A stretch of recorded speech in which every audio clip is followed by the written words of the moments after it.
ഇടിക്കൂട്ടിനുള്ളിൽ ചടുല നീക്കങ്ങൾ കാഴ്ചവെക്കുന്ന മത്തിത്തല മാർട്ടിന് ഇന്ന് മുതലസായിയെയാണ് എതിരാളിയായി കിട്ടിയത് സാധാരണ പങ്കിട്ടെടുക്കുന്ന മാർട്ടിൻ ഇന്ന് മുതലസായിയുടെ ഇടി ഒറ്റക്ക് നിന്നുകൊണ്ടു ചടുല നീക്കങ്ങൾ കാഴ്ചവെക്കാൻ സായി ഇന്ന് മാർട്ടിനെ അനുവദിച്ചില്ല.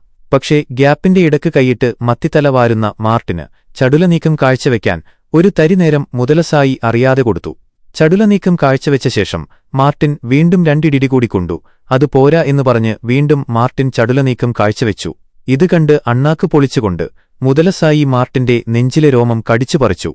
കടിച്ച രോമം ചവച്ചിറക്കി മുതലസായി തന്റെ ആധിപത്യം ഉറപ്പാക്കി. ഇതിനിടക്ക് വീണ്ടും ചടുല നീക്കം കാഴ്ചവെച്ച ശേഷം മത്തിത്തല മാർട്ടിൻ നെഞ്ചു തടവി മത്തി മോങ്ങുന്ന പോലെ മോങ്ങി.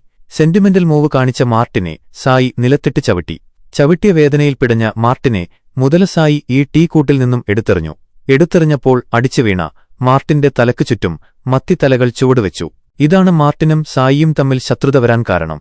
ബഡക് ജബ്ബാർ ക്രൈം ബ്രാഞ്ച് SI ഉടക്ക് സോജനോട് പറഞ്ഞു നിർത്തി. മുതലസായിയുടെ വീട്ടിൽ നിന്നും അവിൽ മിൽക്കിൽ കലക്കിയ മത്തിത്തല കിട്ടിയപ്പോ മുതൽ ഉടക്ക് സോജന് മാർട്ടിനെ സംശയമുണ്ട്.